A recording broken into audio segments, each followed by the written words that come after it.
Hola, buenos días. Bienvenidos a todos los socios de desarrollo económico de Chihuahua, a los socios de desarrollo económico de Ciudad Juárez y a todos nuestros aliados. Mi nombre es Fernando Alba, soy director de desarrollo económico de Ciudad Juárez. Les damos la más cordial bienvenida a nuestro webinar del día de hoy con un invitado de super lujo. El día de hoy tenemos a Peter Zeihan con nosotros. Vamos a tener como moderadores esta mañana al licenciado Álvaro Bustillos Fuentes, presidente de Desarrollo Económico de Ciudad Juárez, el licenciado Miguel Guerrero Elías, presidente de Desarrollo Económico de Chihuahua. Después de la sesión vendrá el tiempo para preguntas y respuestas. Les pido por favor sus preguntas dirigirlas a través del apartado especial de preguntas y respuestas que tenemos aquí en la aplicación. Sin más preámbulo, le paso la palabra al licenciado Álvaro Bustillos Fuentes. Muchas gracias por su asistencia. Gracias, Fernando.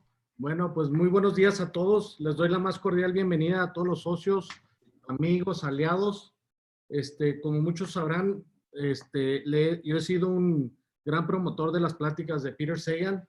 Hemos tenido el honor de haberlo recibido aquí en Ciudad Juárez, El Paso, y el año pasado en Chihuahua. Ya van como 3, 4 veces que lo recibimos aquí en nuestro estado grande. Nomás poniendo un poco en perspectiva lo que significa el estado de Chihuahua, le estaba platicando a Peter Zeihan.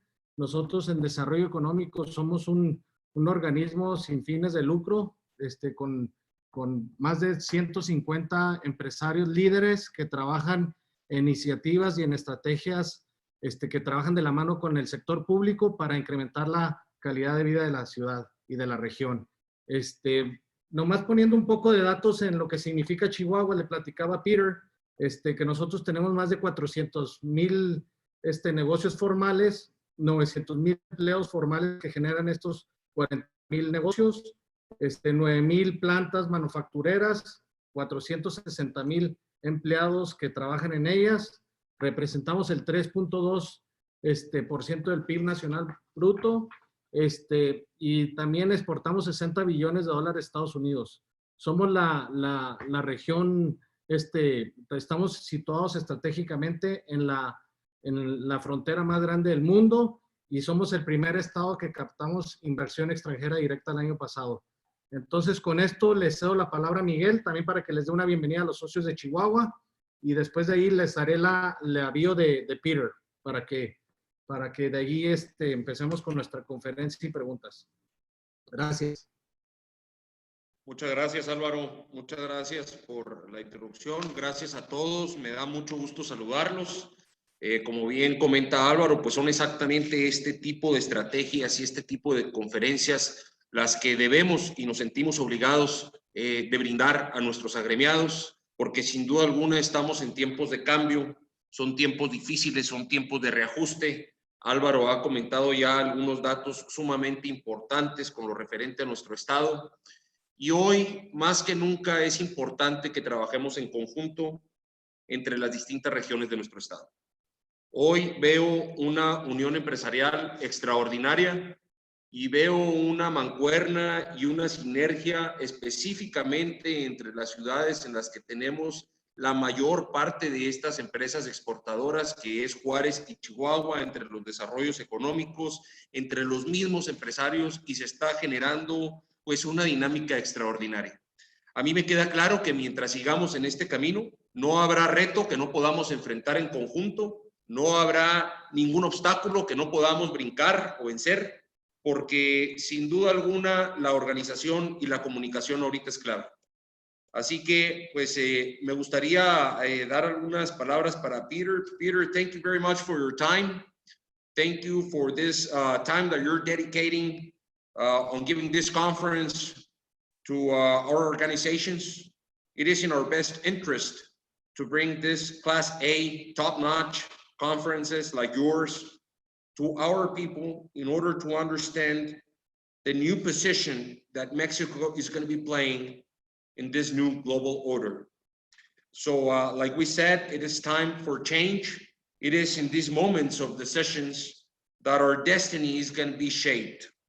So thank you, Peter. Thank you again. Thank you to all our staff. Thank you to the organizations. And please, I will follow up with your conference. Thanks, Fernando, and please take the mic. Thank you so much, and welcome everyone. I'm gonna read the bio of Peter pretty quick. 1 minute. Let me open it up. ¿Dónde está?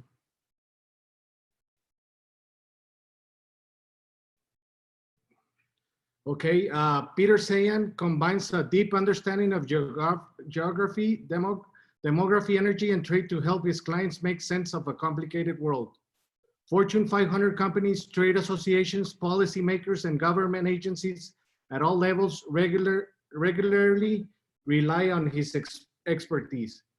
Peter is also a critically acclaimed author. His first two books, The Absent Superpower and The Accidental Superpower, are recommended by Mitt Romney, Ian Bremmer, and Fareed Zakaria. His next project, This United Nations, will be available in March. He already publicized this one, so he'll give us a good brief about it. Thank you, Peter. Take the mic. My pleasure. When I took the State Department exam 20 years ago, they have a little language exam where they put foreign, well, not foreign, they have a made up language and they see if you can tell syntax and vocabulary and parts of speech. I got the only negative score that they have ever recorded in the history of our foreign ministry. So I apologize for this needing to be in English. That's where we are. And honestly, that is kind of the United States in microcosm. Let's just start talking about the headline issue. The United States is the least involved economy in the world as measured as a percent of GDP. We have never been a trading nation. We've got an internal market of 330 million people, and we can get pretty much all of what we need either from within our own borders or from our partners within the NAFTA system. Mexico and Canada together are about 1/3 of our total trade portfolio. So the question you've got to ask when you're looking at international trade issues is why in the world is the United States holding up the global system if it's not about economics? Well, ultimately, it was always about this guy. When the American forces found themselves in Western Germany in 1945, we were facing off against the Red Army that had quite literally raped its way through Eastern Europe on their way to Berlin. We were terrified. And we knew that unless we could convince everyone in Europe who had just been involved in a genocidal conflict against one another to stand shoulder to shoulder, not shoulder to shoulder behind us or even shoulder to shoulder with us, but shoulder to shoulder in front of us, that this was never going to work. So we hit upon a plan, basically paid everyone to be on our side. The Americans created a global military structure that would prevent anyone from raiding anyone else's shipping. And for the first time in history, anyone with a commercial vessel could go anywhere in the world, buy a raw commodity, ship it home, turn it into a finished good, and then re-export it for hard currency, most likely to the American market. It was the first instance of international trade that was not dominated by some sort of empire. That's how we fought the Cold War. That's how we built our alliances. That's how we ruled the waves. That's how we created the world that we know today. And that is now over because the Americans are done. It's been 30 years since the Cold War ended. We've kind of been slipping away from that commitment ever since. And Donald Trump is the president that's bringing it all to an unceremonious end. Now for Mexico, this is quite possibly the best thing of all, because Mexico has privileged access to the American market, the only one that is large and growing. Nobody else really does. So in the world to come, Mexico will have to deal with the Americans, but the Mexicans actually have access to the market, and that's something that most people don't have. Now, let's talk demography. This is a standard profile. You've got children at the bottom, young adults, mature adults, retirees at the top, men on one side, women on the other. This obviously is Mexico. And when American business leaders and politicians look at a demography like Mexico, we really like what we see. Two big reasons. First of all, consumption. When you're under age 45, you're raising kids and going to college and excuse me, buying a home and buying a car, all that spending adds up. And Mexico already has well over $1 trillion of consuming spending. And second is skill sets. As a rule, when you're under age 45, you're relatively new to your job. So Mexico excels at low and mid-end manufacturing. But that's not what the US does. The US does design, we do high-end. So the propensity for trade between those two systems is massive. Mexico became the United States' largest trading partner in 2019. It is a position that Mexico will not give up in our lives. This is what a partner looks like. And this is not. Canada had a baby bust in the 70s that they have never recovered from. Now they've got a surge of population in their 50s and 60s. People who have been at their job literally for decades, very high value added, very skilled, very productive. But because there's a bulge in the demography there, Canadian oversupply of skilled labor has pushed down the relative cost of both the labor and the goods that are produced from it. In addition, there aren't a lot of young Canadians. So Canada has to dump their product in other markets at below cost prices. 80% of that comes to the United States. America, in economic terms, now sees Canada as a competitor. Here's the United States. My country's kind of in the middle between those two extremes. There's two groups we need to talk about real quick. First of all, down below, the millennials, the orange bar. They're the second largest generation as a percentage of the population in American history. And what's going on with them right now is they're moving into this consumption-rich demography. Millennial consumption has kept the United States out of recession from 2009 excuse me, until early March. That's something that can't be replicated or hasn't been replicated by any other advanced country in the world because they don't exist anywhere else in the world. The second group that matters are the boomers. They're the largest generation as a percentage of the population in our history. And the challenge here is that they are moving into retirement. Think about how you invest your money. When you're 35, you put a small sliver of a small income away for the future. You're 55, you put a big fat wedge of a much larger income away. And when you're 64 3/4, you shove every possible cent you can into your retirement savings. But then once you turn 65 and you retire, you actually start drawing from it. As you age, you generate more and more capital and the terms get easier from oversupply. And then you retire and it just falls off a cliff. That cliff, writ large, is in the year 2022. So we only have 2 to 3 more years of the ultra cheap capital environment that we're in right now. And at that point, the cost of capital in the United States will increase dramatically, probably at least by a factor of 4. There's hope though, because if you fast forward to the year 2030, when the millennials are turning into capital providers, we will get to the end of the fiscal tunnel we're in right now. We'll have larger capital supplies. So in the United States, we've had kind of an 8-year period of things being a little bit difficult.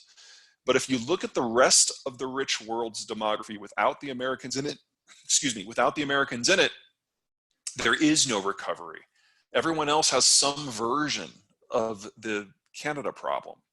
So for them, February of this year may have been the last year that they have growth.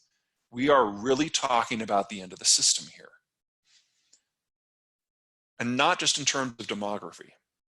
This is interest rates in some major economies. You'll notice that in the middle there, between 2007 and 2009, interest rates basically got knocked down to 0. But what most people forget is from the period of 2009 until today, most countries never increased their interest rates. Most countries never had a traditional recovery, and they relied on force-fed capital in order to keep everything afloat. With the exceptions of the Americans and the Canadians, no major countries really got their interest rates back up above 1%. Now, the US may have already burned all that monetary policy flexibility in just the first few days of this crisis, but the point is no one else had any in the first place. This has been the last conventional economic expansion of the globalization era. And now it's over. So the question then is, who can recover? This is total bailout money that has been allocated by the various economies in the G10. As you can see, the United States is in first place with 11%. This data is already a week old. Now, the United States has already put $3.3 trillion into safety nets, bailouts, stimulus, and other sorts of remediation funding. In absolute terms, what the United States has done so far is triple the combined total of the rest of the world. The United States is the only hard currency. We actually have some things going down in Europe right now that are suggesting that this might be the last year of the euro. The German Constitutional Court actually ruled earlier this week that the Bundestag, excuse me, let's try that again. The German Central Bank no longer cooperate with the European Central Bank on issues of monetary policy within 3 months unless some serious things change. The Brits are offline because they still haven't figured out the details of Brexit. Japan's in lockdown. The Chinese currency is in lockdown. In fact, the largest currency for a politically unified country right now that is not in some sort of dire straits is Australia. And so we've had $3.3 trillion of stimulus spending. Of that, the Federal Reserve has only had to monetize about a third of it. The rest has been picked up by foreign investors. And with all this deficit spending, the US dollar has gone up, not down. The rules of the game are changing, and that's before coronavirus. So let's talk about where we're going here. Winslow, Arizona, that's like the American cultural capital, the headquarters of Route 66. Now, the story of Winslow as COVID is pretty dark. It started at the pharmacy. One of the staffers caught the bug, passed it around to the staff, who passed it along to customers. One of the staffers was married to a postal worker, who then carried it out to his route. Part of his route was the local credit union. So the credit union staff got it, and then they spread it. Excuse me. And then they spread it to their customers. In addition, Winslow, Arizona is the medical center for the Navajo Nation. So whether or not the Navajo brought it to Winslow or the Winslow brought it to Navajo, we really don't know, but we are talking about nearly 1,000 cases in rural, high altitude, hot temperature Arizona. And if it can spread like wildfire here, because we're talking about 10,000 cases in a population of about 15,000, then there is really no reason whatsoever to expect COVID to let up this summer. Because in what passes for summer here, it's still spreading. And this is a rural area. This is an area where there is no dense population center. This is where there is no mass transit. And it has still spread, which means we need to start thinking about this longer term. This graphic is my current understanding as to how COVID is going to impact various countries in terms of numbers of cases and peaks. The tapers before and after each big block indicate case builds and case fall-offs. A few things to draw attention to. First of all, the United States, about halfway down there, has a much longer plateau than most countries in the developing world. That's because of the nature of our population centers. We don't have a mass transit system in this country, particularly among the cities. We rely upon aircraft. And since those are completely shut down, it's entirely possible for the Americans to lock down one city after another as they need, which means that we didn't experience our epidemic all at once. First, it was Seattle, then it was New York. Right now, we're hitting the Midwest. That means our caseload gets stretched out, and Americans are not going to be returning to what we would consider normal activity or anything like it, probably until July. And that assumes everything more or less goes okay, which is questionable.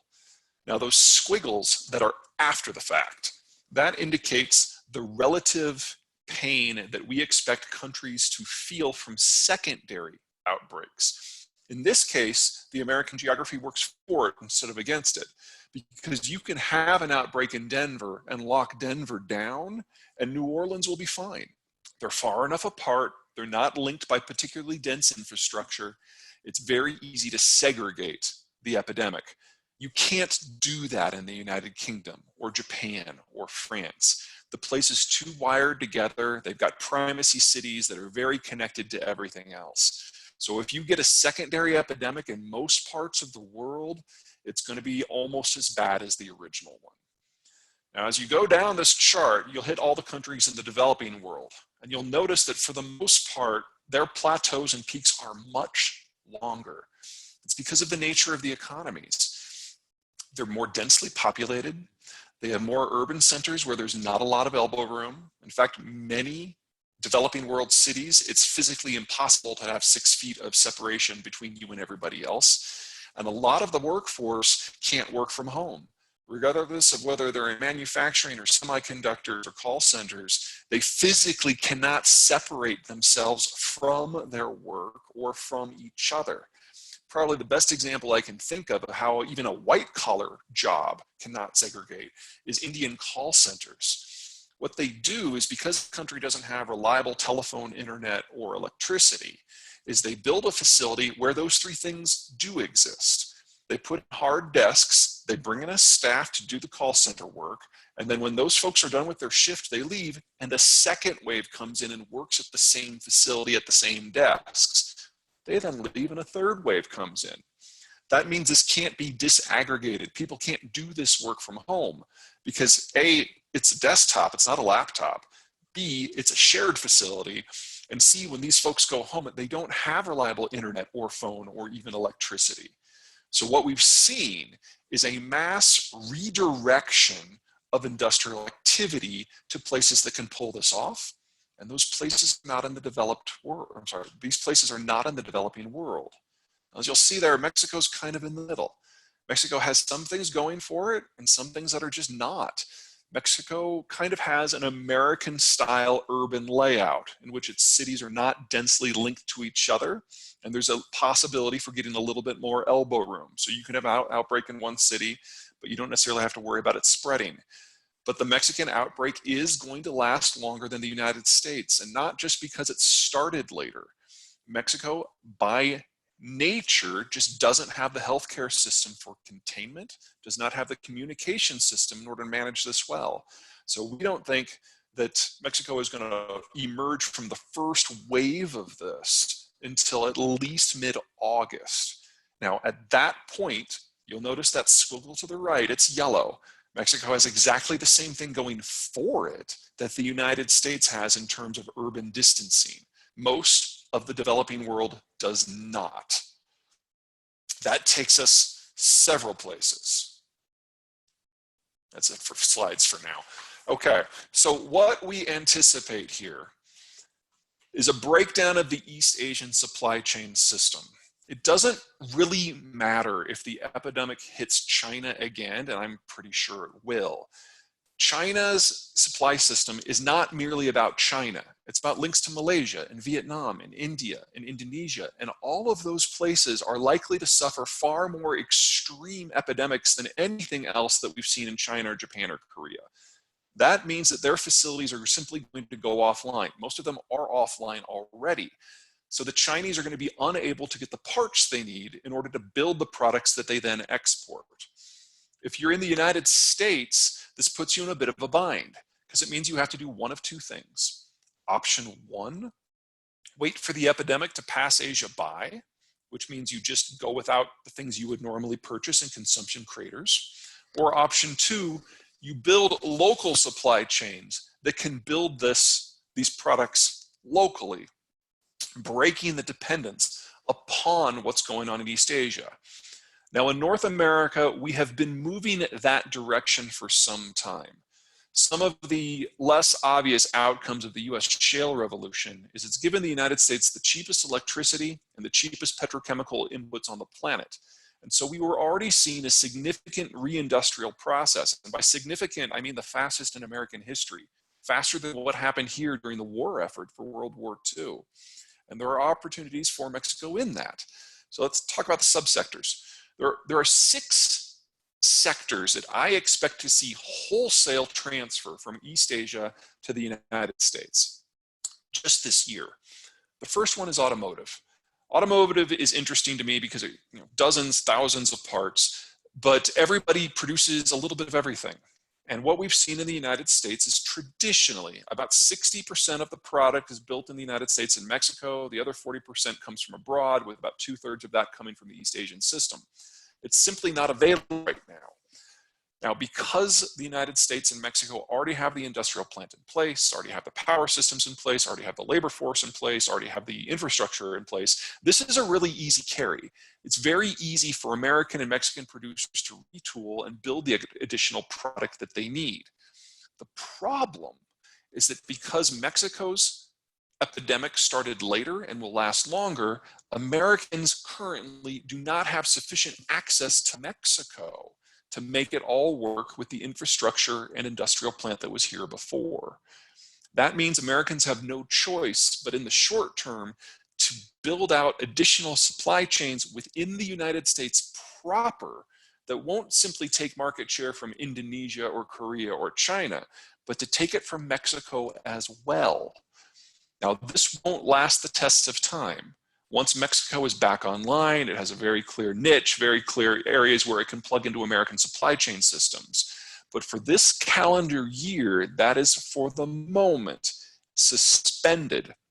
And if Americans want to build things, they're going to have to build them themselves.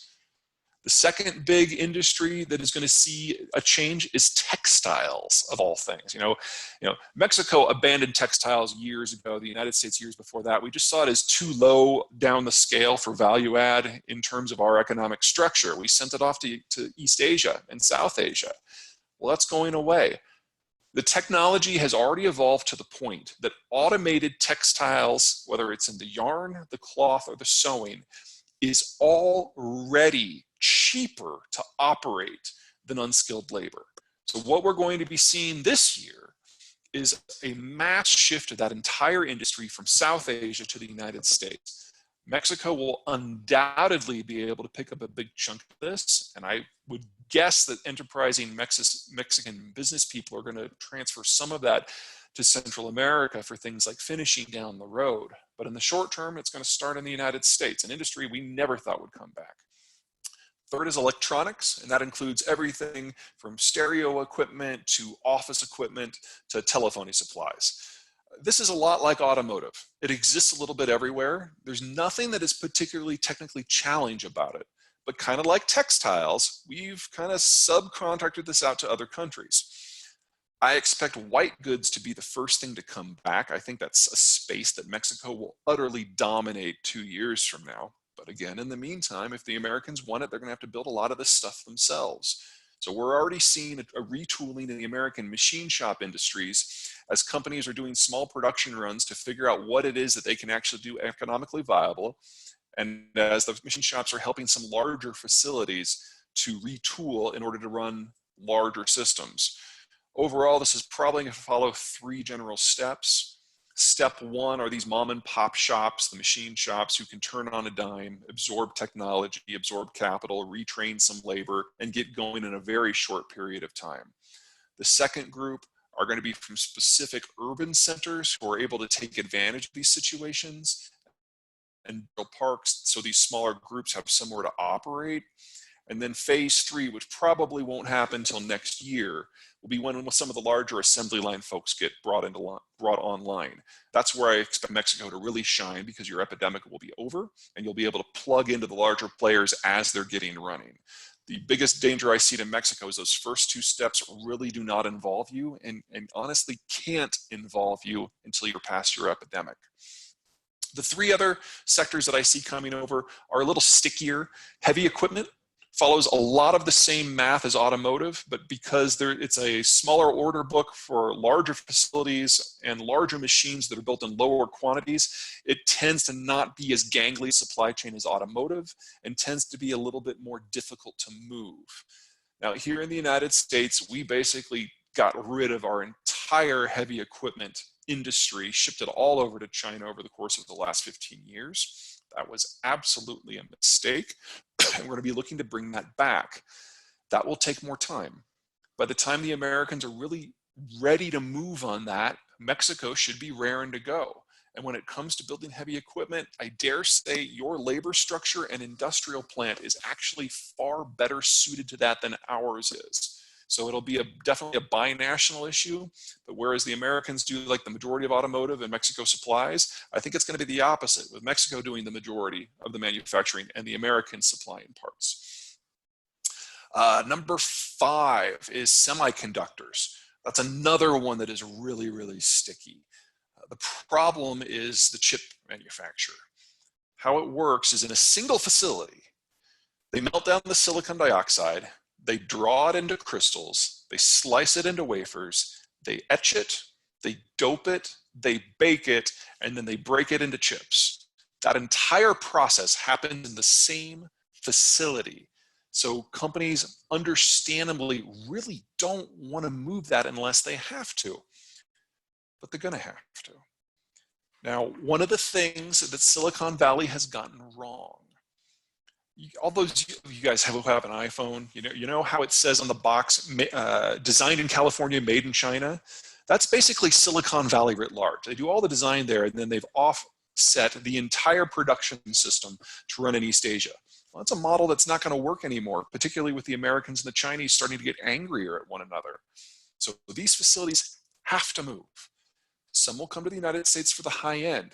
But when you're talking to that mid-tier stuff, Mexico is not quite there yet. The problem with the Mexican labor force is one of precision, and the fact that the labor force in Mexico is kind of broken up between specific cities that almost act like city-states.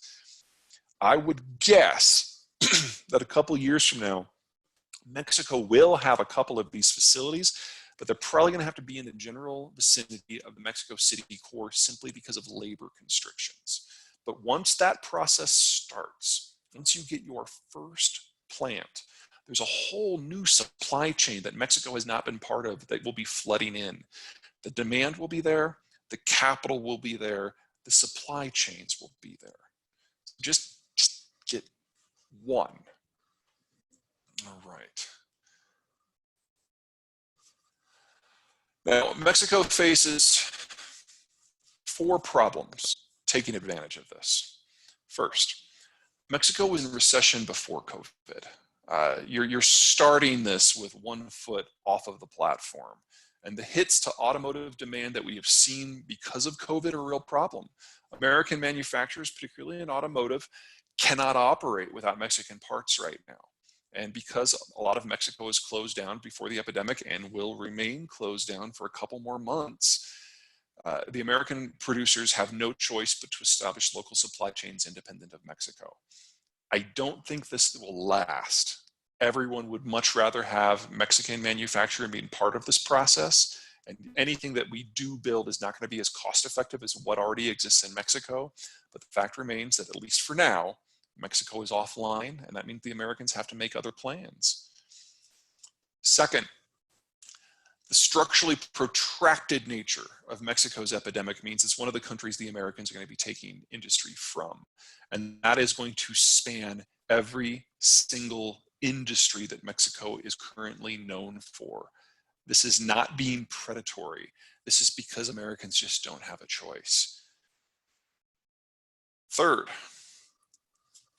AMLO. Now, López Obrador has been very hands-off in the epidemic so far. He's basically given the states and the cities full authority to decide on and to micromanage any shutdowns. Some of those governors and mayors have been much more active about that than others. But it enables AMLO to say that COVID is not his problem, so that if anything goes wrong, it's not his fault. And because he has seemingly cut an unofficial deal with the cartels to basically cease fighting the cartel war, most violence in Mexico now, although it has gone up, is not cartels on government, it's cartels on cartels. And that means AMLO has been able to step back and absolve himself of blame for anything that goes wrong in the security situation in Mexico. Now, I'm sure we all have opinions upon what this means and where it will lead, but you've got to admit it's kind of a canny strategy from a political point of view. From a security point of view, it's obviously a disaster. The cartels have de facto taken over many places because when you're in lockdown, there's nobody in the streets, the cops are gone, and so the cartels just kind of have the run of the place. And so violence is still trending up. I don't expect that to change anytime soon. And then fourth, if Mexico's in recession and the central government is broadly useless, everything that you might be able to do to take advantage of the shift of manufacturing capacity from East Asia to the Western Hemisphere comes down to investment capital. You're not going to get any help from Mexico City, none at all. So you have to look at where you're getting your capital. And in this, the single biggest problem that you face is Pemex. Now, Pemex, in my opinion, is an absolute rotting disaster of a company. I would say it is the worst managed company of size in the world. It's incompetent, it's inefficient, it's badly managed, it's hugely indebted, and it is weighing everything down, and it's spreading its financial contagion through the system. It is not an albatross around your neck, it is a dead horse around your neck. And as long as the central government refuses to engage in any sort of meaningful reform for the system, and that's not going to happen under AMLO, it will continue to cause problems throughout Mexico.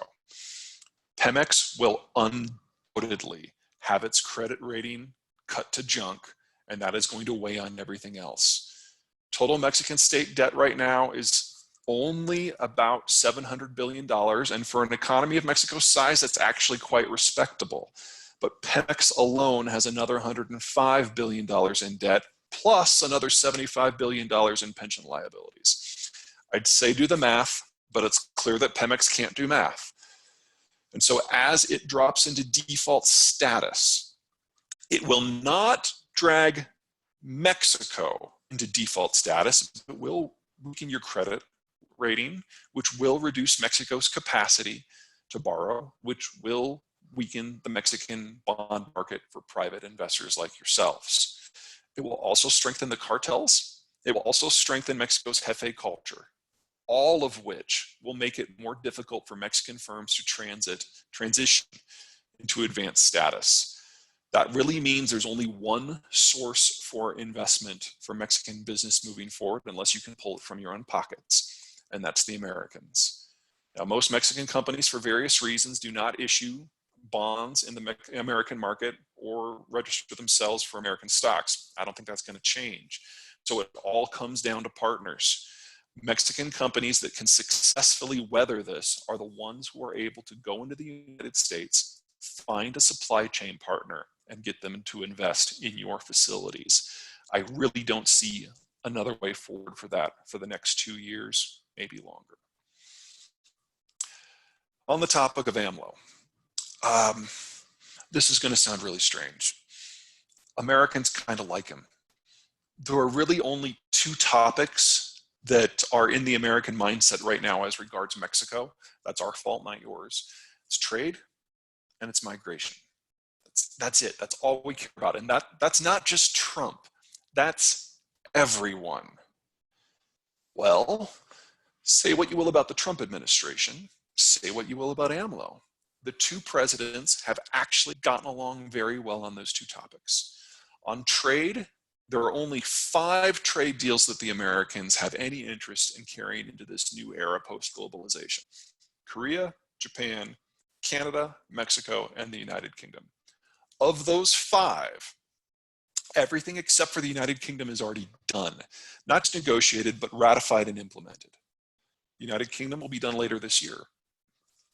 Of those 5, there was only one country that the United States is engaged as anything close to being an equal, and that's Mexico, because Mexico is more integrated into our system than the other 4 put together, and Mexico has a large consumption base, making it a partner for the long haul. Everyone else had to either accept American terms line by line with no exceptions, or give the Americans something really fat in order to keep us interested. Mexico is the only true trading partner the United States has. And that deal happened under AMLO, and the Americans like him for it. And the second issue, of course, is migration. We all know that net migration from Mexico to the United States has been negative for the last decade. And we also now know for the last 3 years, more Americans have moved to Mexico than vice versa. So the migration story between the US and Mexico has changed dramatically. And I dare say that Mexicans, as a rule, are more hostile to the concept of Central Americans convoying themselves to the United States than even the Americans are. And so when the United States said flat out, Mexico, you have to interrupt these convoys, you have to send these people back, you have to hold Central Americans on your side of the border, you have to make life as uncomfortable for them as possible. A lot of Mexican authorities actually were thankful because it allowed them diplomatic cover to do what they wanted to do anyway. And so American-Mexican relations under AMLO and under Trump are the most positive that they have ever been in the history of both republics. And from the American point of view, if our relationship with Mexico is positive, that's all that matters. These trade deals, these 5 deals, this is the end of functional American foreign policy for at least a decade. It doesn't matter for Mexico who wins the next presidential election in the United States at all. Okay, where does this take us? Between AMLO's abdication of security policy and handing off COVID policy, his refusal to engage in economic mitigation, and his commitment to Pemex, he has functionally presided over the defederalization of Mexico as a country, somewhat in a similar manner to what Trump has done in the United States.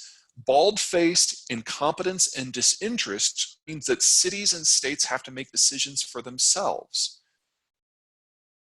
Now, before I kind of spell out what that means for Mexico organizationally, I do have a couple more graphics here I want to show you. Here's Mexican topography. The redder it is, the higher and the more rugged the terrain. You guys, of course, are familiar with this. From a global point of view, this is very, very strange. Most successful countries have a relatively flat section in the middle of the country that their dominant ethnicity came from. And then they spread out into the more questionable geographies as the country ages and matures. That's not how it happened in Mexico. Here's a population density graphic. The majority of Mexicans live in the highlands to get away from the heat and the humidity. That means that most Mexicans live where infrastructure is very difficult to build, and most Mexicans live in a part of the country that prevents them from being involved in the day-to-day ebb and flow of other countries. The parts that most of you are living in, or most of you do your business in, is actually in far north, close to the United States, just because of proximity. Now, that takes us a couple of interesting directions. Let me bring this back up again. What it means is that you folks have a legal structure, a constitutional structure that is very odd for where you are right now. The Mexican Constitution was put together a century ago for a country with a physical setup very similar to Afghanistan.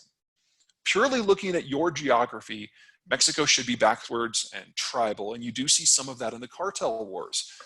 And this is what the Mexican Constitution was designed to deal with. Semi-authoritarian, broadly anti-development, definitely geared towards a single leader at the top who would dictate things and then maybe work through kind of a viceroy system at the governor level.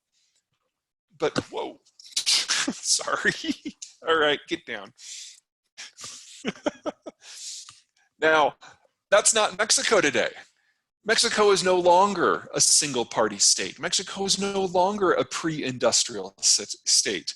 Mexico has new centers of power regionally, in business, in capital markets, in culture, which means that if Mexico is going to move forward, if it is going to wrestle with these changes successfully, if it's going to take advantage of the changed circumstances in the global system, it's the Constitution that needs to change.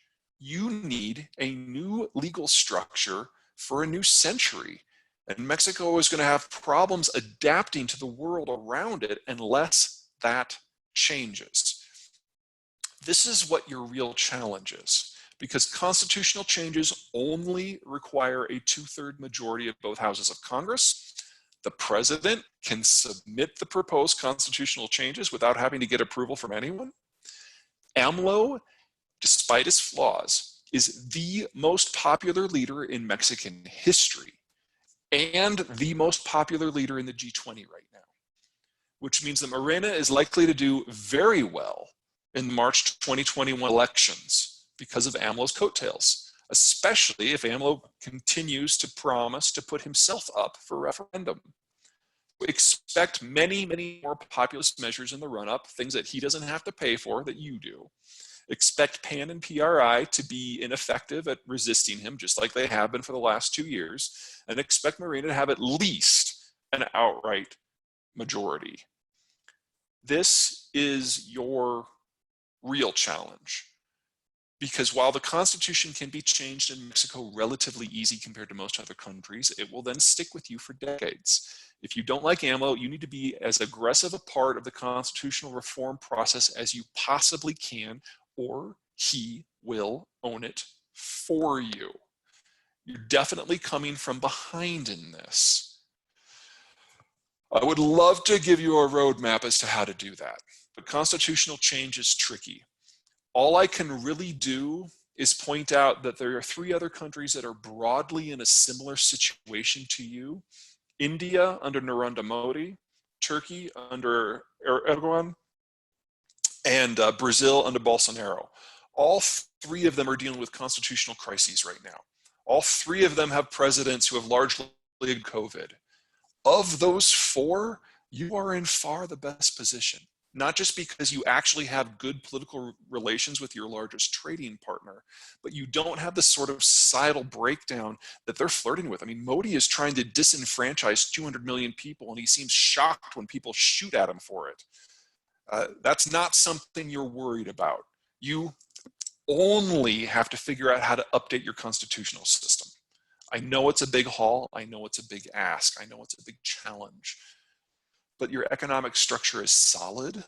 And as you come out of COVID, you'll be able to re-knit together with the United States in the ways you're familiar with. In fact, you're probably going to be more linked into them than you have in the past. Keep in mind that about 40–45% of all Mexican trade with the United States is either with or processed by Texans in the triangle cities between Dallas-Fort Worth, San Antonio, and Houston. You have advocates on this side of the border. You have friends and partners on this side of the border. I'm not worried about the economic side of things for you. I'm worried about the political side. And you're going to have to solve that yourself, and you're going to probably have to solve it with Lopez Obrador, because that political movement is not going away in 2 years, or 5, or probably 20. Okay, I hope I didn't bring the party down too much. We'll take whatever questions you guys have. Okay, thank you, Peter. What an interesting point of view, giving it from the outside. I just want to put some things into context, and hope everybody starts putting some questions through the Q&A app. What I'm trying to tell you, Peter, is we've been talking throughout the week. Since the private initiative are the opposition group of the president right now. As you've known, we've been working probably mainly in the north part of the country, where we're trying to renegotiate the fiscal system, where from every dollar that we give back to the government that's paid in tax, we only receive 15 to 20%. And we're trying to form a bloc from some of these states that are mainly opposition to the federal government, and it's had a lot of voice throughout the whole country. But it's mainly because the president is still going with his plans, investing in the Tren Maya, cancellation of the big airport, which has cost a big chunk of the GDP. And also he's still trying to find a way to invest in the Dos Bocas refinery. So that's a lot of money from the productive sector thrown into very unproductive projects that are not going to leave anything for the country. So just to put things into context, like some of the representatives that he had and his ministers, like Ursula, like several of the most intelligent people have already quit his cabinet. And seems the private initiative, the business community through the CC, which is the board of where all the organizations sit, doesn't have a voice anymore against him. So I'm trying to put this just into context for people to ask some questions. If you can talk a little about that, and then sure. I mean, what you just outlined is a traditional constitutional question for a modern state. You have never had to deal with this before because under the PRE, you had one guy in charge, one party in charge, and they made the distribution decisions. That's not your country anymore. You have evolved beyond that. You are far more successful than that, and that model no longer works. So what's going on is AMLO is attempting to by himself, by just his person, be the new PRI. And that would only work in an environment where you were barely industrialized. That's not the case anymore. This is not simply a fiscal or a financial question. This is a constitutional question. Canada is wrestling with this right now. Brazil hit upon a possible solution for this 20 years ago. India is probably going to fall apart because of a lack of being able to even hold this conversation with itself. And then Turkey is a good example of what happens if someone like AMLO wins over the long run and the whole place just starts to go to pot. I don't want to give you a roadmap because it's going to be different based on where you are, but these northern states and any other state that has a high per person GDP basically needs to form a coalition and demand a constitutional convention. This isn't just an amendment issue. You need something that better represents the balance of the power among the states as it is evolving. And I realize that's not something you're going to solve in 3 months. This is a multi-year effort. Their constitutional conventions are difficult. They are awkward because you have to decide what is the value of a person versus a dollar. And that is honestly the history of Latin America. But I think Brazil's a great example that it can go well. Chile's pulled it off. Even freaking Argentina's pulled it off. If Argentina can pull it off, you guys can pull it off. Don't follow Bolivia. That was a disaster. But this is the defining issue for Mexico this decade.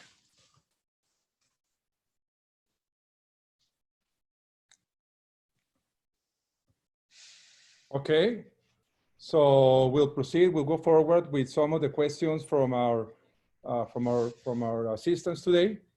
The first question is from Mr. Polo Mares from Chihuahua, and the question is: do you think Trump has influence over AMLO? Trump can influence the limit to limit a cartel growth. The next 4 years, Trump very probably changes the relation with Mexico and with AMLO. Trump certainly has leverage over AMLO. There's no argument there. At a point when we were in a particularly testy point of the NAFTA 2 negotiations, the Trump administration threatened to slap a tariff on Mexico at 5% of all trade and then increase it by 5% every month until the United States got its way. That worked, but it was a very blunt instrument. Trump loves blunt instruments. The problem, if you're looking for the United States to fight some of this battle for you, I think you're going to be disappointed. Because from the American point of view, especially from this government's point of view, we've already gotten everything out of Mexico that we could have ever hoped. We got a deal on trade that serves both parties. We've got a deal on migration that serves both parties, and that's it. I mean, the only other thing might be the cartels, but honestly, security cooperation between Mexico City and the United States has always been a little touch and go, and that was never going to be a determining factor in how the cartel wars develop. So from Trump's point of view, the relationship is in a great spot. There's no reason to mess with it. Okay, Peter, many thanks. We have another question from Miguel Fernandez from Desarrollo Económico en Ciudad Juárez. And the question is, what specific reforms will you try to change in the Mexican Constitution? The single biggest issue is you need to decide what level of federalism versus unitary government versus confederalism that you want. So here in the United States, we've got a federal system with shared responsibilities between the national level, the state level, and the local level. And we have a good court system for dealing with disputes among those three levels.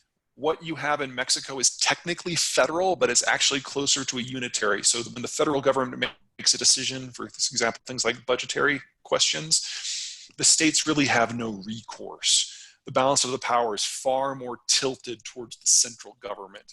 And honestly, with the way Mexican geography and the Mexican economy works, I don't think that's the best format. It worked back in the 20s and 30s and 40s and 50s and 60s when Mexico was largely not industrialized, and when Mexico really did have an income stream coming in from oil. It would make sense for it all to go to the center and then be distributed. That's not where you are anymore. You're not an oil economy. You're not a resource economy. And developing further from where you are in the development scale right now, becoming more economically sophisticated, that requires targeted policies at the state and local level. You need, in my opinion, to properly federalize. And that means making your bicameral system mean something. And that means getting codified responsibilities and codified rights for the states into your constitution itself.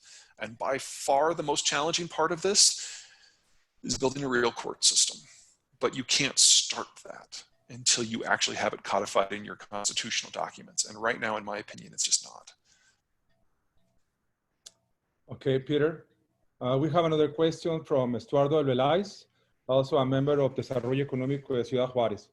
And the question is, do you see any substance behind governors Mexican governors being able to disaggregate themselves from the federal economic system and either forging independent economies or regional economic blocks like northern states? I think that's very feasible. If you guys want to watch a crazy shit show of a country right now, look at Canada. What allows Canada to have its social welfare model is basically bleeding out income out of Alberta, which is the big oil state. Well, oil prices in Alberta are now $2 today, I think. And so the Canadian central government hasn't stopped pulling money out of Alberta, but the Albertans now no longer have money to give. And so they have a constitutional crisis over distributive revenues. And so Alberta is now starting to figure out how, if it can continue to exist as part of Canada and still be an advanced economy. You're not in nearly that bad a shape, but I think it would be very instrumental for Mexicans, northern Mexicans in particular, to look to our northern partner as for how this can go wrong and what potential solutions there are. Now, most of the manufacturing supply chains, in my understanding, that exist in northern Mexico are either integrated within northern Mexico or across the border of the United States. It's not that there's no connections to Central America.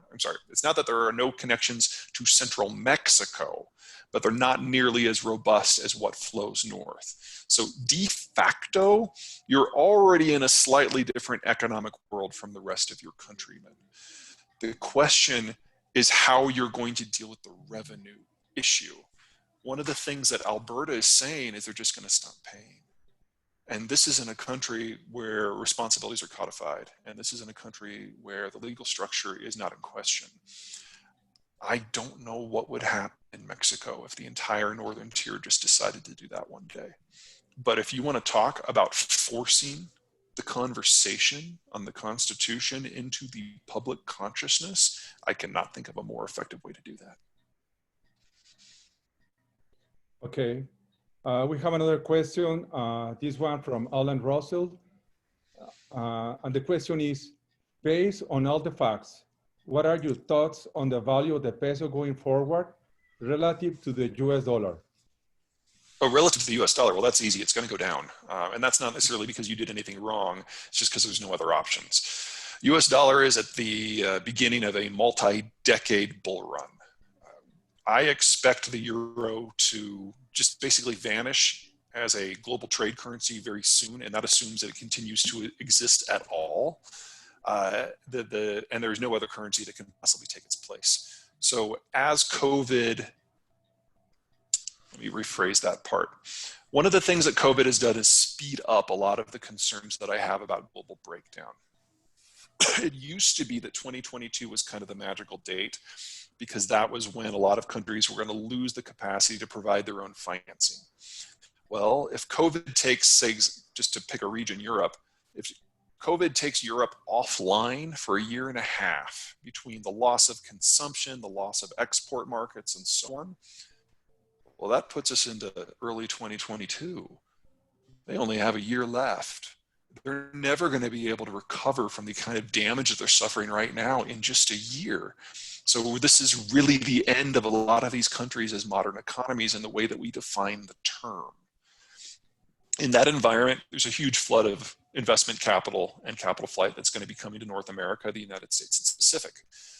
Mexico is not going to suffer nearly as much of the rest of the world. You've got a more stable demography, you've got a more structured economy, you're linked into an economy that's not going anywhere, but you're still not going to be able to compete in that regard. So I would expect in relative terms the peso to drop substantially versus the US dollar for the remainder of this year because your recession is going to last longer.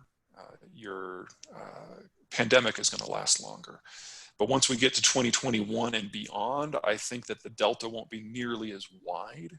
It'll be the delta between Mexico and the United States and Canada on one side and the rest of the world on the other. That's going to be the big delta. Many thanks, Peter. We have another question, and this one is related to migration and the relation between US and Mexico. And the question is, do you think that the good relationship between Trump and AMLO will change? And this is given, or once Mexicans will start once again trying to cross the border because of the poverty caused by the bad AMLO decisions and COVID. Don't take this the wrong way, but AMLO would have to be a lot more competent than he is right now to make the poverty situation worse. He runs Mexico kind of like Trump runs the United States. He's offended by the idea that someone else in the room might know more than him.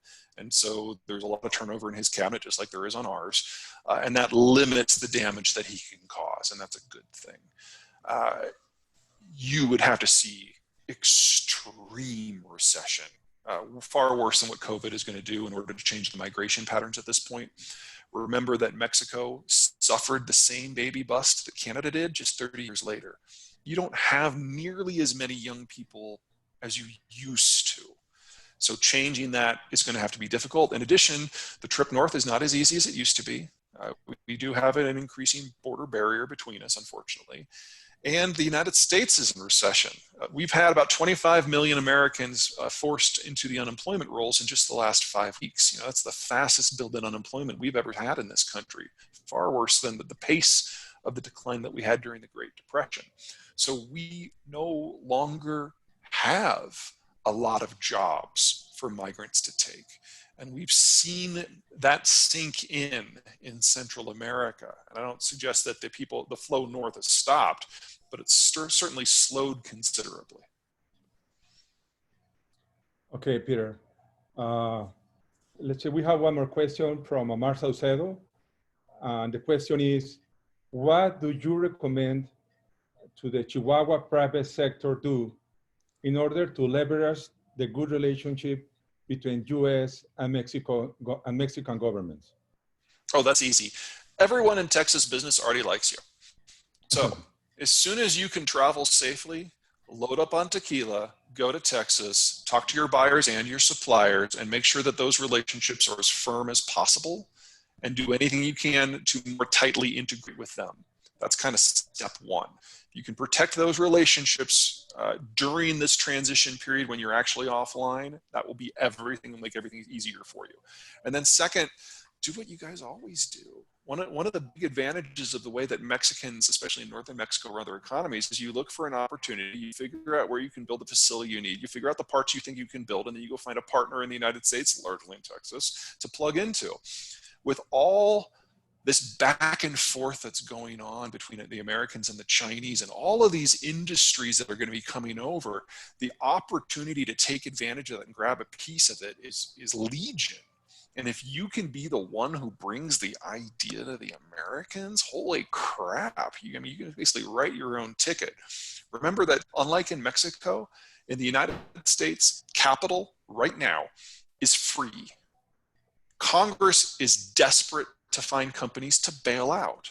By the end of this summer, the United States will have spent at least $6 trillion on various stimulus programs. Now, you can't tap that directly, but your American partners can. And from the Trump administration's point of view in specific, and honestly from US labor's point of view, Mexico is now part of the solution, not part of the problem. So you don't have to worry too much about political blowback.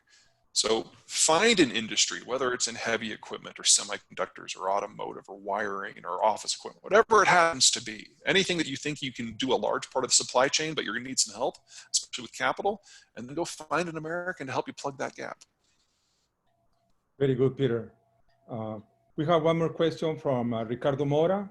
And the question is, Peter, what do you think if the Northern Mexico states separation from the Federation? Oh, wow, okay. That's a tricky one. I haven't really looked into that question. The Mexican military is not equipped for maneuvers, is probably the best way to phrase that. And it would not take a lot of sabotage of physical infrastructure between Mexico City and northern Mexico in order to prevent them from operating at all. However, the United States would stay the hell away from that conflict. That is not something we want any part of.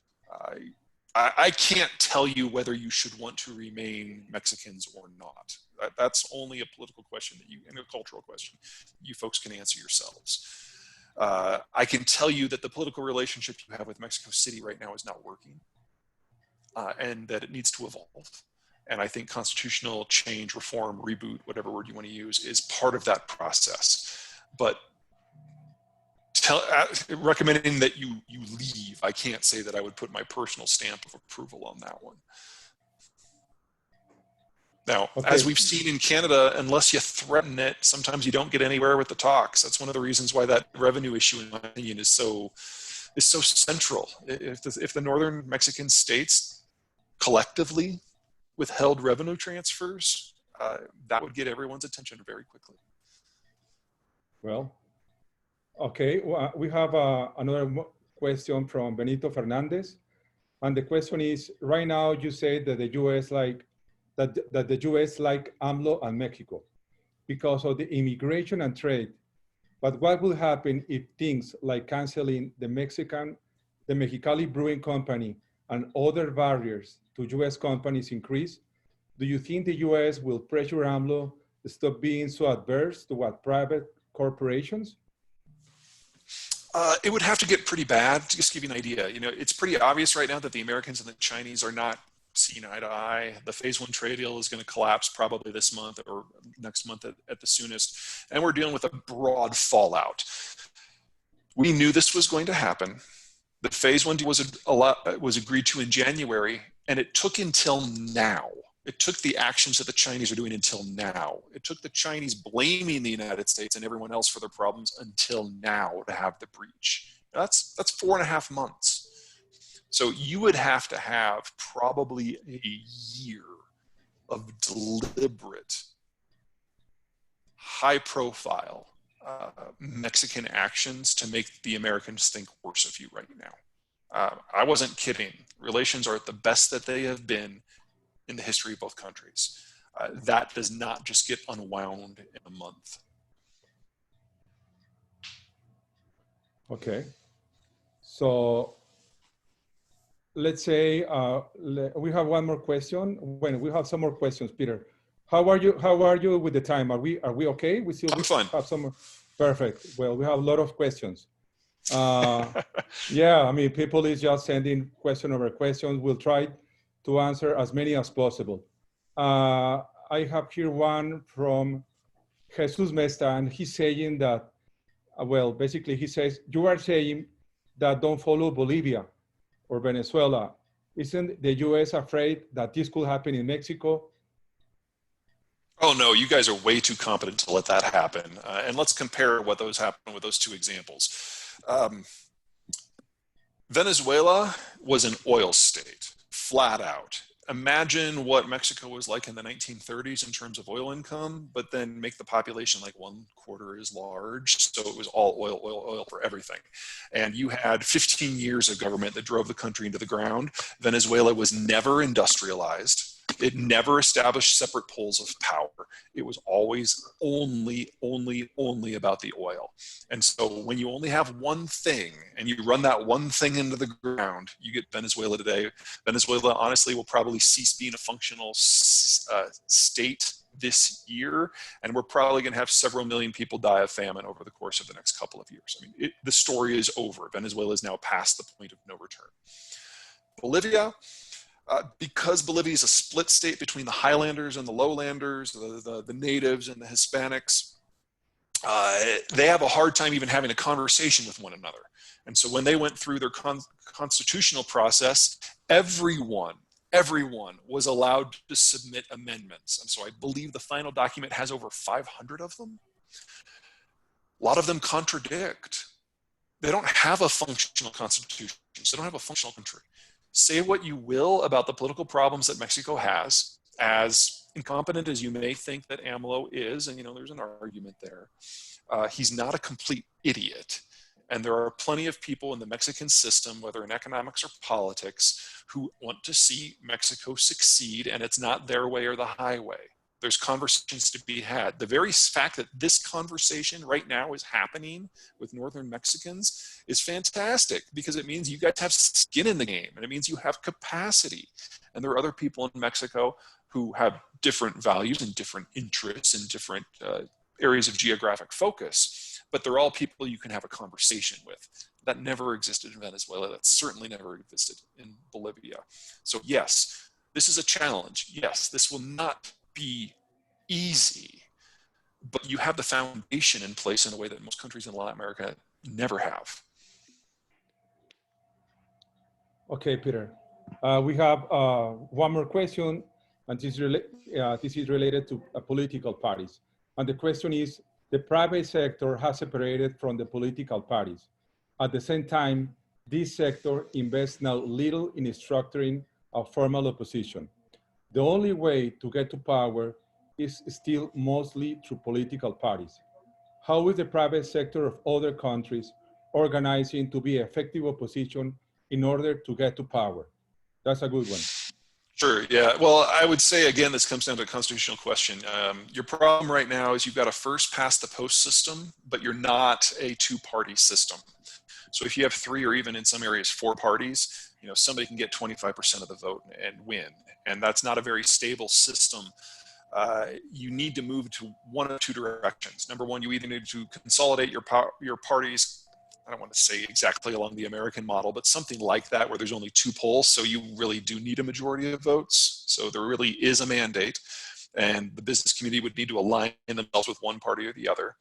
Or option 2, you go to a proportional representation system where you can have multiple parties, but if you get 40% of the votes, you then get 40% of the seats. The situation Mexico has right now is the most dysfunctional it can be in terms of electoral systems. And it worked under a single party government, but that hasn't existed for 20 years. So short term, long term. Short term, you need to work outside of the traditional political system at the national level.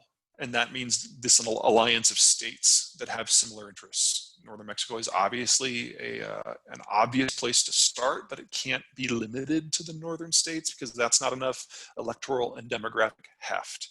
That means align with the governors more than working through the national political scene.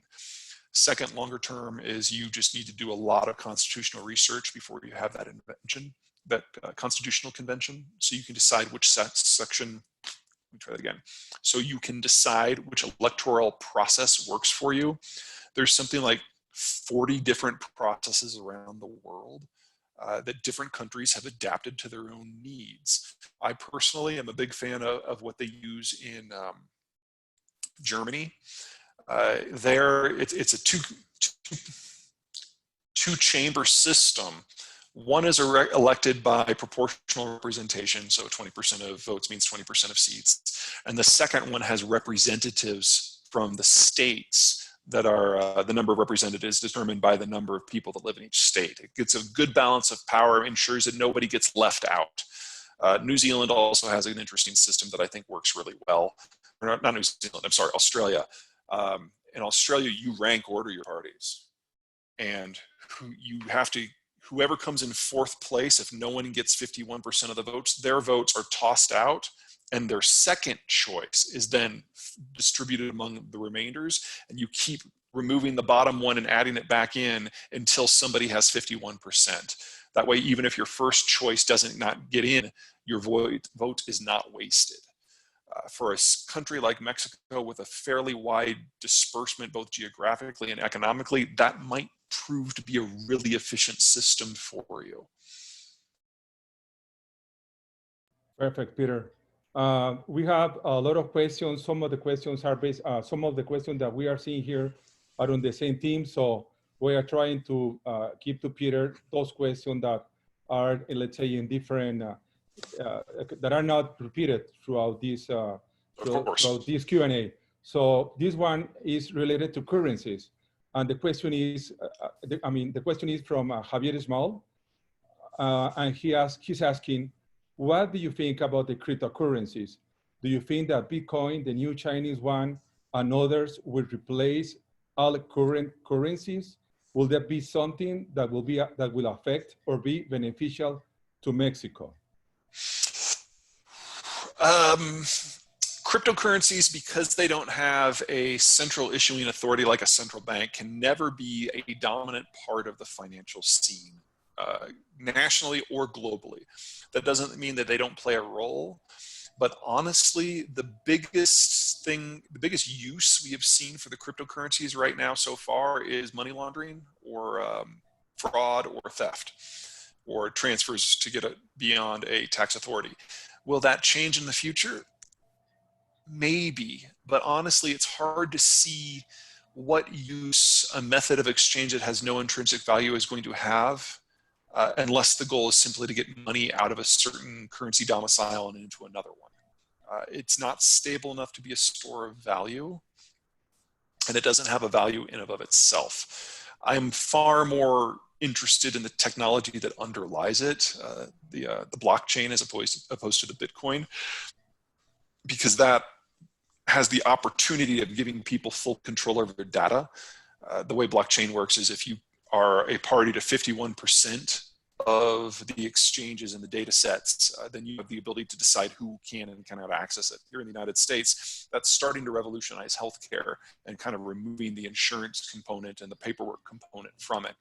For Mexico specifically, honestly, I think the most likely use for digital currencies in the short term, and I am not trying to be a conspiracy theorist here, is to hide the money from the central government.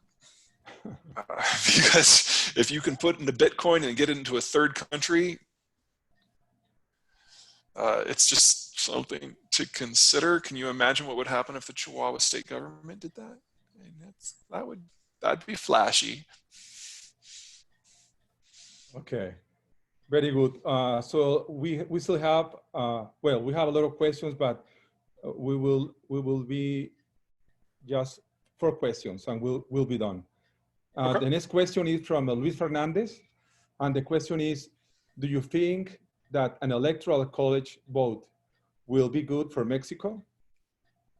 Well, I wouldn't model it on the American system if that's what you're asking. Ours is kind of a mess. But some sort of slight indirect system where one of the things I really like about the American system is that our House of Representatives is determined by population, whereas our Senate is determined by number of states. So New York might have, I'm not sure quite the number is today, might have 40 reps versus North Dakota, who only has 1, but both of them have 2 senators. And that ensures that in a balance of power between the states and the federal system, that even the small states have a say, but the big states do steer the agenda. I am not sure if that system specifically would work for Mexico. Like I said, it's one of the 40 to consider.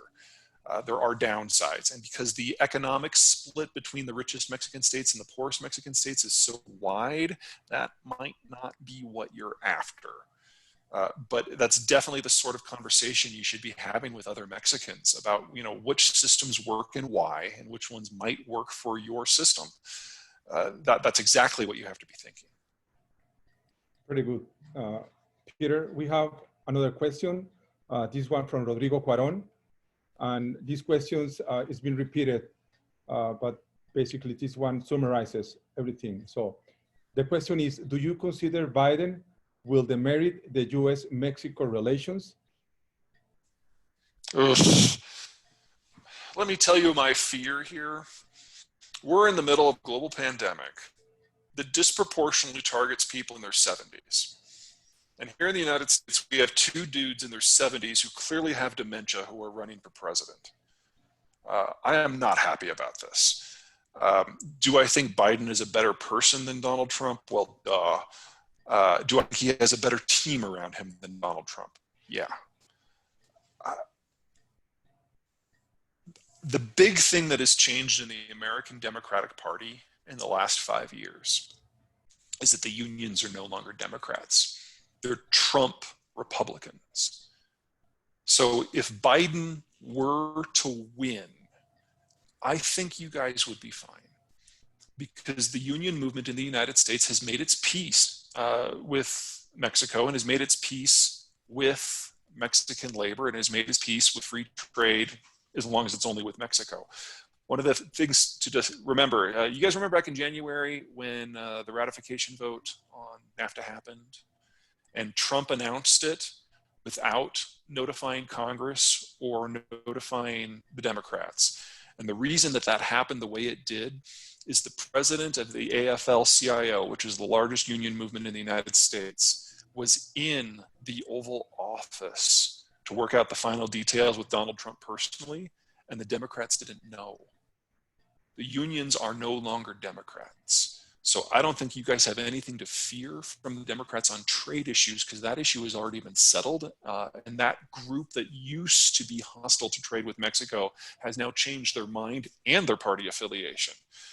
So I think the only issue that you guys need to be concerned about when it comes to American relations for the next decade is going to be cartel related. And as long as COVID is the top issue, and China is the top issue, and then reindustrialization is the top issue, the cartels are going to be a very distant second for the Americans. It will come back, but I think you've got several years before that is the case. Perfect, Peter. The last two questions, this one from Eugenio Baeza, and the question is, how do you see the supply chain in the protein, animal protein, meats and chicken? What do you think about this supply chain? Oh, right now it's awful.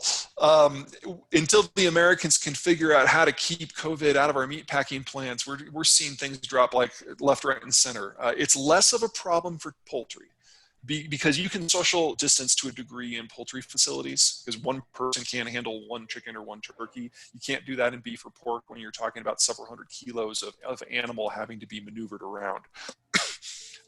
I don't think the United States is going to get a good grip on that this month, but I think we will by early to mid-summer. So give us, 6 to 8 weeks, and I think we'll be okay.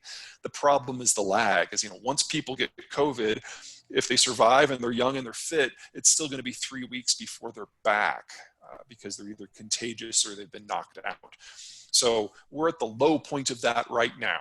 I don't think it's going to get appreciably worse from where we are, with about 1/3 of it offline. But we're not going to come back in the next 2 weeks.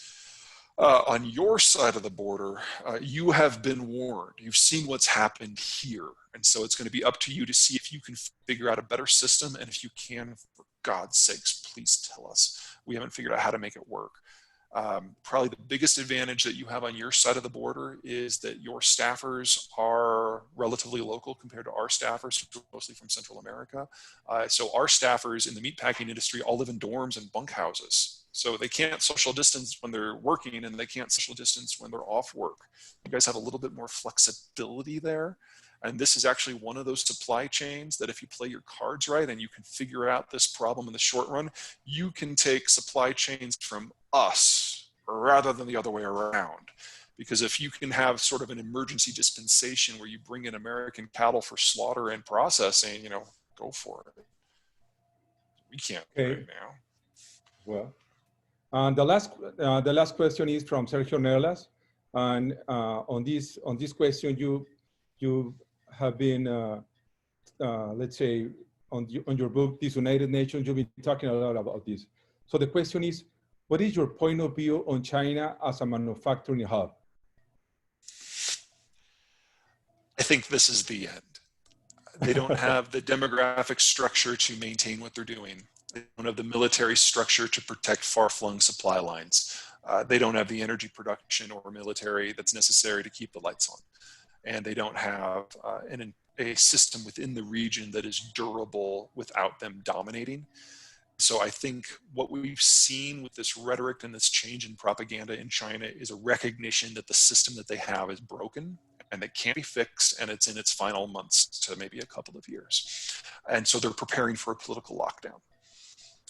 One of the things that you're going to be seeing out of the US administration, both at the federal level and at the state level, is a broad spectrum effort to bring anything and everything out of China and put it anywhere else.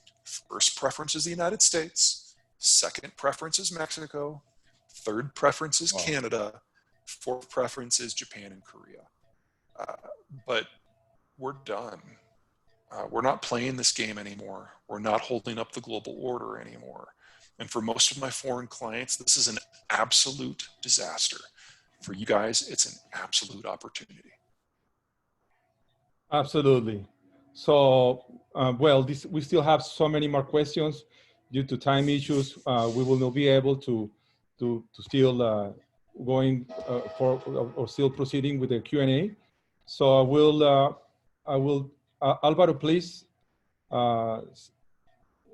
Let's close the session today. Alvaro and Miguel. I'll let Miguel, he wants to give a quick message, and then I'll close with Peter, please. Well, Peter, thank you very much for this presentation.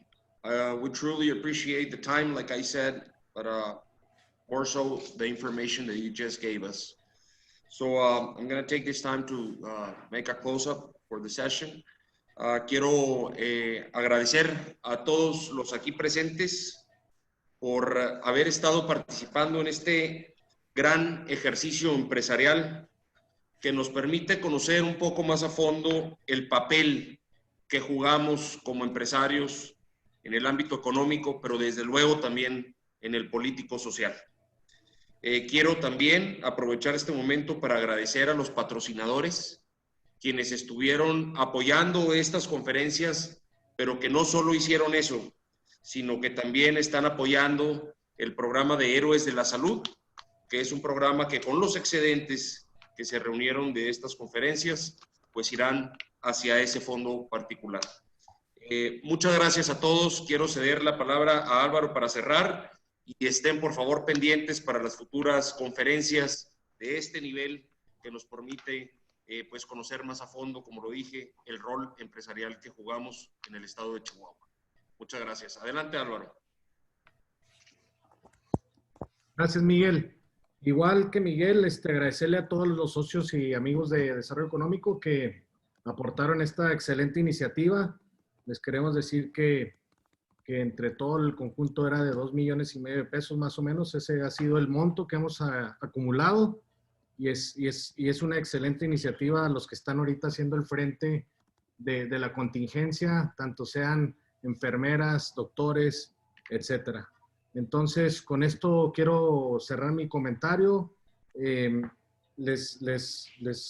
Pues nos deja muy consternados aquí, Peter, con todo lo como ven ellos de fuera, pero hay que buscar esas alianzas, hay que buscar esas iniciativas para poder sacar nosotros la casta y poderle hacer frente a todos estos nuevos retos que se vienen. Quiero cerrar en inglés también para darle las gracias a Peter. Y con esto les agradezco a todos los que se conectaron y tuvieron aquí nuestra audiencia. Peter, well, thank you for coming again. As you know, you have your good friends here in El Paso and Juarez, as always. We hope to see you again probably in 6 months. We need to keep updated with all the information that's coming across. And we always like a lot your conferences and your advice. And we're working very strongly with the economic development organizations that we mentioned in trying to create a new front with some advisors that are called IDOM to change the strategic of where we need to go in the next 20 years as a new economic front for the state of Chihuahua. I want to thank you again for everything, and I think this will be the end of the conference. And if you want to just say goodbye, that will close up the conference for everybody. Sure, it's always a pleasure to meet with you guys. And just so you know, I have a newsletter that goes out irregularly. You can sign up for it at zeihan.com/newsletter. It's free. It will always be free, but I'll give you an idea of what I'm keeping an eye on in the world. I invite everybody to buy his books. That's good too. They're the most interesting books that I've read. So I invite everybody to buy the three books. You'll get hooked from the beginning. Thank you, everybody, and goodbye. Thanks, everybody. Thank you, Peter. Thanks again. Take care. Thank you, Peter. Thank you. Gracias a Thank you, todos. everyone. Gracias. Hasta luego. Buen día. Okay.